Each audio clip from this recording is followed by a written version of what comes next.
Bharatiya Janata party ने पोल खोल अभियान की शुरुआत की है। इस अभियान के अंतर्गत वो अरविंद केजरीवाल सरकार के द्वारा किए जाने वाले वादों की पोल खोल रहे हैं। इस पर ज्यादा बातचीत के लिए हमारे साथ भारतीय जनता पार्टी के गोंडा से विधायक और विधानसभा में चीफ व्हिप अजय महावर हमारे साथ हैं। सर, वी हिंदुस्तान न्यूज में आपका हार्दिक स्वागत है। धन्यवाद। आप पोल खोल अभियान कर रहे हैं तो हम कुछ दावे लेकर के आए हैं अरविंद केजरीवाल सरकार के, जो दावे वो करते हैं। और सबसे पहला जो दावा है, साफ और मुफ्त पीने का पानी दिल्ली वालों को मिल रहा है। इसमें क्या आपके पास पोल खोलने के लिए है? देखिए, जब से वो मुख्यमंत्री बने हैं तब से दिल्ली में मात्र 2000 किलोमीटर वो नई पाइपलाइन डाल पाए हैं, जबकि पुरानी 15,000 से ज़्यादा पाइपलाइन पहले डली हुई थी। जबकि उन्होंने खुद कहा था कि आधी दिल्ली में पीने का पानी नहीं है, हर घर में नल नहीं है और नल में जल नहीं है। मैं दिल्ली को 3 साल में वो वादे पूरे करके दूंगे। 7 साल हो गए, 8वां साल चल रहा है। आधी दिल्ली से ज़्यादा अभी भी टैंकरों पे चल रही है। और जिस दिन वो मुख्यमंत्री बने थे 894 टैंकर इस दिल्ली में थे, जो शीला जी देकर गई थी। उन्होंने कहा था मैं टैंकर मुक्त दिल्ली कर दूंगा। आज लिखित जवाब में विधानसभा में इस बार उन्होंने बताया कि अभी दिल्ली में 1204 टैंकर हो गए हैं, यानी टैंकर बढ़ गए हैं। टैंकर माफियाओं को संरक्षण यह सरकार दे रही है। और उसका एक बड़ा प्रमाण यह भी है कि कितना बड़ा इसमें घोटाला है कि डॉक्टर अपनी आत्महत्या में सुसाइड नोट में लिख करके जाता है कि जल बोर्ड के मेंबर विधायक ने एक्सटॉर्शन मनी के तौर पर उससे पैसों का दबाव दिया, और जिसके दबाव में वो आत्महत्या कर रहा है और उसको कोर्ट ने गिल्टी करार दे दिया है, विक्टिम मान लिया है। तो ये बड़ी दुर्भाग्य की बात है। और अभी भी वो विधायक सदन का मेंबर है। और आप देखिए जाके किस प्रकार से लोग पानी के लिए त्राहिमाम कर रहे हैं। मेरी विधानसभा में भी आज सुबह से मेरे आधे से ज़्यादा समय सिर्फ पानी की समस्याओं को दूर करने में ही लगा है। मैं राजेंद्र नगर विधानसभा में इलेक्शन इंचार्ज के तौर पर जा रहा हूँ। राघव चड्ढा वहाँ से करके गड्ढा भाग गए हैं, और वहाँ वो वाइस प्रेसिडेंट थे, उपाध्यक्ष थे जल बोर्ड के। और वहाँ की विधानसभा में भी त्राहिमाम हो रही है। दिल्ली में कौन सा ऐसी विधानसभा है जो आज छाती ठोक कर 70 में से एक विधानसभा, खुद मुख्यमंत्री की विधानसभा ये कह दे कि हाँ हमें 24 घंटे पानी मिल रहा है, हाँ हमें साफ पानी मिल रहा है। अगर एक विधानसभा भी ऐसी कह दे, मुख्यमंत्री और जल मंत्री की विधानसभा भी अगर ऐसे कह दे, तो मैं राजनीति से इस्तीफा दे दूंगा। ये इंटरव्यू इसलिए बहुत खास हो जाता है क्योंकि अब पंजाब में आम आदमी पार्टी की सरकार है।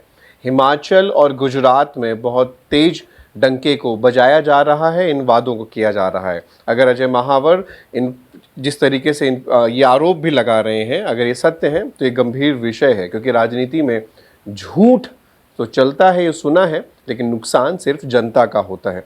दूसरे दावे की ओर चलते हैं। दिल्ली में 24 घंटे निर्बाध बिजली मिल रही है, और सबसे बड़ी बात, मुफ्त मिल रही है। देखिए, मुफ्त बिजली का वादा भी ढकोसला साबित हुआ। पंजाब वाले भी अपने आप को ठगा महसूस कर रहे हैं। जिन्होंने कहा था कि हम 300 यूनिट फ्री देंगे, अब उन्होंने वहाँ भी कह दिया 301 हो गया तो हम कुछ भी फ्री नहीं देंगे। वही हाल दिल्ली का है। और मज़े की बात यह है कि आप कल हमारे सांसद मनोज तिवारी जी ने राह चलते हुए इन्वर्टर की दुकानदार पर चले गए। कहने लगे भाई आप बताइए, इन्वर्टर की सेल तो आपकी ख़त्म हो गई होगी, अब तो बिजली जाती ही नहीं यहाँ। बोला हमारी इन्वर्टर की सेल दुगनी हो गई है। तो कैसे हो गई है? तो बिजली तो जा रही है, बिजली के डैमेजेस भी बढ़ रहे हैं। और इस प्रकार के झूठ मूठ के बयान देना दिल्ली की जनता देख रही है, किस प्रकार से कटौतियाँ भी हो रही हैं, किस प्रकार से। और दिल्ली में जबकि 2 घंटे से ज़्यादा एक साथ बिजली नहीं कट सकती, तो ये बड़ी चालाकी से 1.5 घंटा, पौने 2 घंटा काटते हैं, फिर 15 मिनट की सप्लाई देने के बाद फिर 1.5 घंटा काट देते हैं। इस प्रकार की होशियारियाँ भी की जा रही हैं। और दिल्ली के स्कूल जो हैं वो अब वर्ल्ड क्लास हो गए हैं।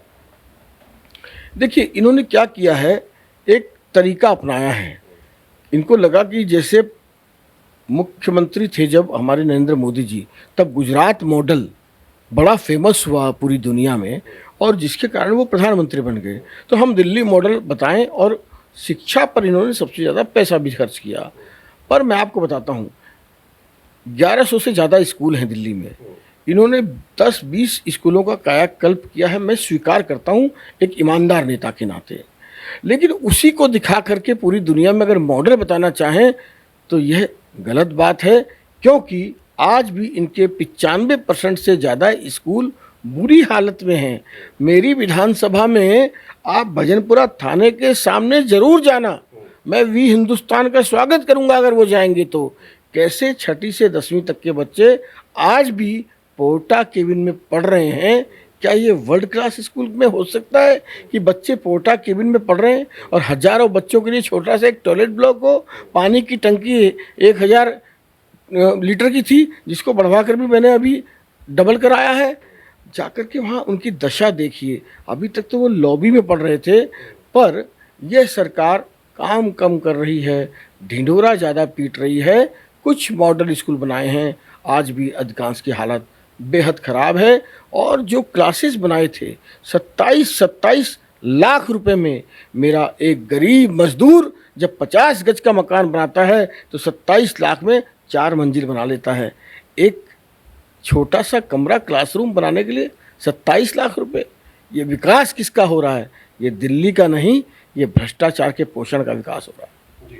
बिल्कुल। और अगले दावों की अगर चलें तो बुलडोजर पूरे भारत में इस समय एक चर्चा का विषय बना हुआ है, लेकिन अरविंद केजरीवाल कह रहे हैं कि दिल्ली में जो बुलडोजर चल रहा है उससे सैकड़ों लाख लोगों को नुकसान होगा और ये सिर्फ बीजेपी कर रही है। लाखों लोगों का नुकसान क्यों कर रहे हैं आप?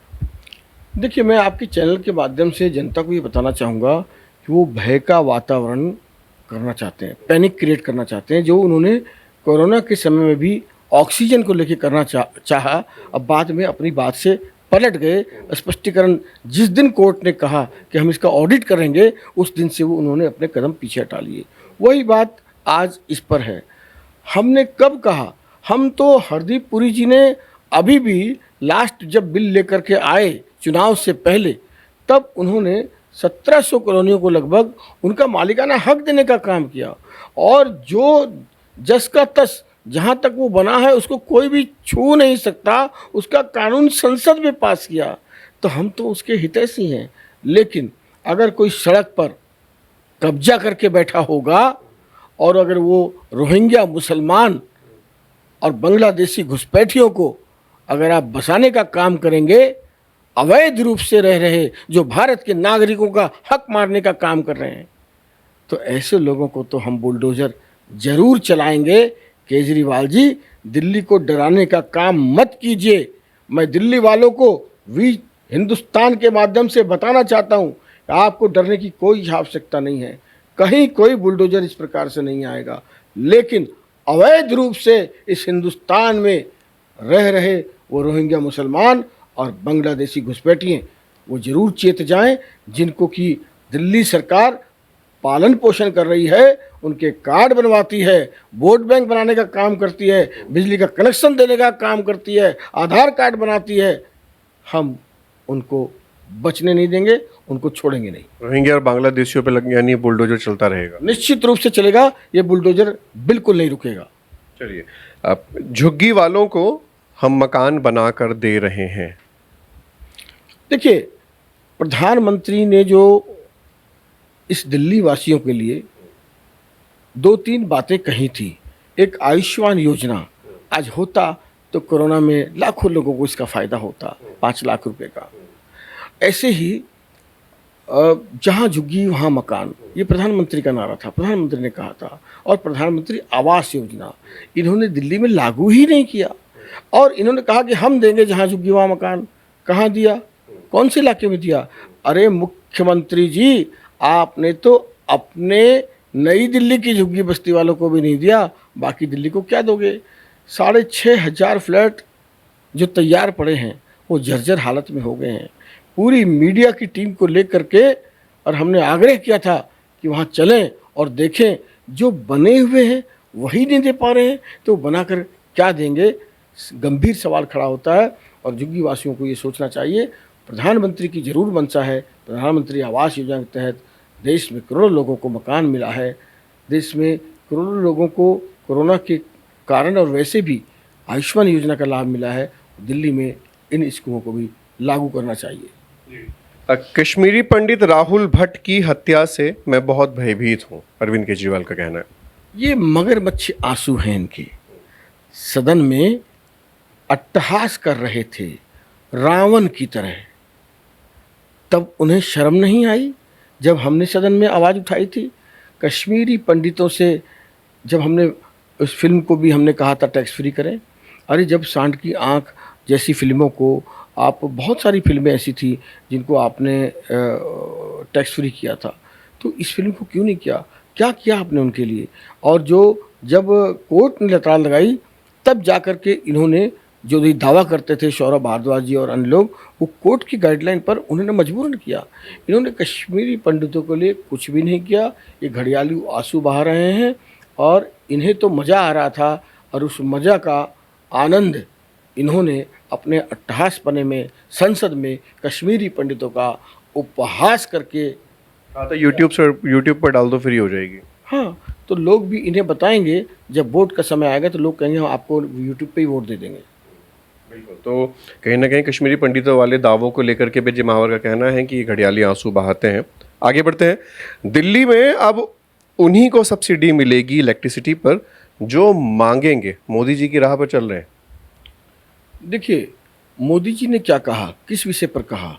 ये तो सब्सिडी दे रहे थे, अपने आप दे रहे थे, और जब वो सब्सिडी दे रहे थे, अब ये दिल्ली को भिखारी बनाना चाहते हैं। आइए, मांगो, कटोरा लेकर आइए, भिखारी बनिए और कटोरा हमारे सामने फैलाकर कहिए कि हाँ मुझे सब्सिडी दीजिए, तब हम तुम्हारे उस पात्र में भीख के रूप में उस सब्सिडी को डालेंगे। ये कैसी सरकार है भाई? वादा तो तुमने ऐसा नहीं किया था। जब वादा किया था तब आपने दिल्ली को फ्री बिजली का वादा किया था। आपको फ्री बिजली देनी चाहिए। आप भारतीय जनता पार्टी पर या विपक्ष पर ऐसे आरोप को मढ़ करके अपनी बात को घुमा नहीं सकते। हम इसकी कठोर निंदा करते हैं और ये आग्रह करते हैं आप इस सब्सिडी को जारी रखिए।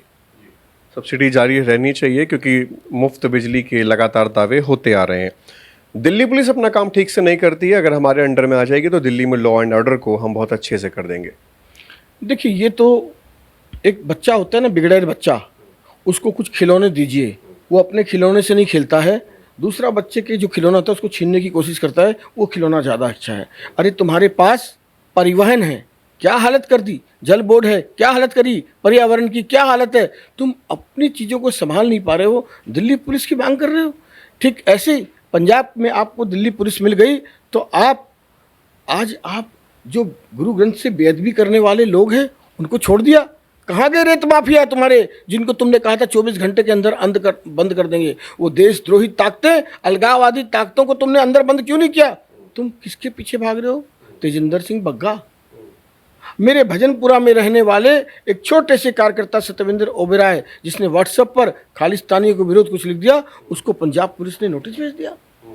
तो ये दुरुपयोग करना चाहते हैं उस पावर का, उस हंग्री हैं ये, उसके भूखे हैं उसके, और उसका मिसयूज करने के लिए ये पागल हुए हैं। इसके कारण ये ऐसी मांग करते हैं। जी, पुलिस का दुरुपयोग कर रहे हैं अरविंद केजरीवाल, पंजाब पुलिस का, और उसके माध्यम से लोगों को धमका रहे हैं, ऐसा इनका कहना है। दिल्ली की स्वास्थ्य क्रांति अब मिसाल बन गई है। देखिए, क्या मिसाल बन गई है? पूरी दिल्ली जो कोरोना में कराई है, अगर पहले में भी अगर अमित शाह जी नहीं आते, और जिस प्रकार से शुरू में इन्होंने पैनिक किया इनके स्वास्थ्य मंत्री ने, सत्येंद्र जैन ने, जैसे कि दिल्ली अभी कल ही तबाह हो जाएगी, फिर इन्होंने ऑक्सीजन को लेकर के मिसकैलकुलेशन की और पूरा पैनिक फैलाया। वैसे ही इन्होंने स्वास्थ्य व्यवस्था को, एक बात बताइए आप, इन्होंने 7-8 साल में 1000 छोटे छोटे मोहल्ला क्लिनिक ये नहीं खोल पाए। जो 150 खोले जो ये बता रहे थे उस समय तक, अब ये 500 का दावा कर रहे हैं। उस 500 में आप कोरोना की टेस्टिंग तक तो करवा नहीं पाए, जिसके लिए एक नाक में छोटी सी पेंसिल सी डालनी होती है, वो तो आप करा नहीं पाए। कैसी स्वास्थ्य व्यवस्था है, मैं हैरान हूँ। और आप देखिए पीछे अभी Rajiv Gandhi super speciality hospital में कितनी मौतें हुई हैं, आप जाकर देखिए किस बात पर मौतें हुई हैं। 9 मौत इस 3 महीने में हुई है, सिर्फ हृदय स्टंट डालने पर, जो कि आजकल बहुत साधारण से ऑपरेशन माना जाता है। तो किस प्रकार की लापरवाही है, किस पर गाज गिरी? किसी पर गाज नहीं गिरी। तो ये गंभीर लोग नहीं हैं, ये सिर्फ ढोल की पोल हैं और जिसकी पोल हम खोल रहे हैं। पोल खोल रहे हैं। विश्व स्तरीय परिवहन सेवा दिल्ली को मिल रही है। अब आप देखिए, बड़ी हास्यास्पद बात है, मेट्रो तो केंद्र के कारण मिली है, भले ही दिल्ली सरकार उसमें पार्टनर हो, लेकिन परिवहन व्यवस्था जिस दिन शीला दीक्षित मुख्यमंत्री से हटी थी और अरविंद केजरीवाल मुख्यमंत्री बने थे, 7,000 बसें इनको वो देकर गई थी। क्या रिकॉर्ड में नहीं है? रिकॉर्ड में है। आज कितनी बसें हैं? 3700 से कम बसें हैं। इन्हें शर्म नहीं आती? ये दिल्ली की नहीं, देश की पहली सरकार है, मैं तो कहता हूँ दुनिया की पहली सरकार है जिसने अपने संसाधन घटा दिए और घाटा बढ़ा दिया। ऐसी कैसी सरकार है? 1500 करोड़ का घाटा 11,000 करोड़ पे पहुंच गया डीटीसी का, और बसें 7,000 से घटकर 3700 से नीचे आ गई। इनको तो डूब मरना चाहिए चुल्लू भर पानी में। ऐसी ही बेप्रवाही अगर ये तो मेट्रो भी मांगते हैं दिल्ली पुलिस की तरह। अगर इनको मेट्रो दे दोगे तो उसकी हालत भी ये कर देंगे। ये कई बार कहते हैं कि देखो, सदन में छाती पीट पीट कर कह रहे थे हम 7,000 बस पर वापस पहुंच गए, यानी 8 साल पहले ये वापस पहुंच गए। वो किसके दम पर? वो प्राइवेट बस के दम पर।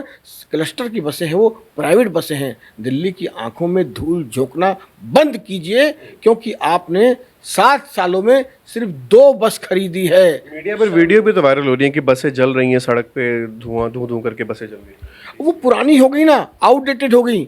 656 बसें आउटडेटेड चल रही हैं, जिसमें लोग सफ़र कर रहे हैं, वो अपनी जान हथेली पे लेकर कर रहे हैं। उनकी ज़िंदगियों से भी खिलवाड़ करने का काम ये केजरीवाल सरकार कर रही है, और उन पर आपराधिक मुकदमा भी इस पर चलना चाहिए। परिवहन दे नहीं पाई, पानी दे नहीं पाए, बिजली दे नहीं पाई, दिल्ली को दिया तो दारू के ठेके दिए। दिल्ली को दिए तो दारू के ठेके दिए। हालांकि मुफ्त पानी की बात की थी। अजय महावर को आपने सुना, और सभी दावों को इन्होंने जिस तरीके से रखा, कहीं ना कहीं सोशल मीडिया पर भी इसकी बहुत इस समय चर्चा हो रही है। वे हिंदुस्तान न्यूज़ देख रहे हैं आप, मैं हूं आपका अपना मनीष तिवारी।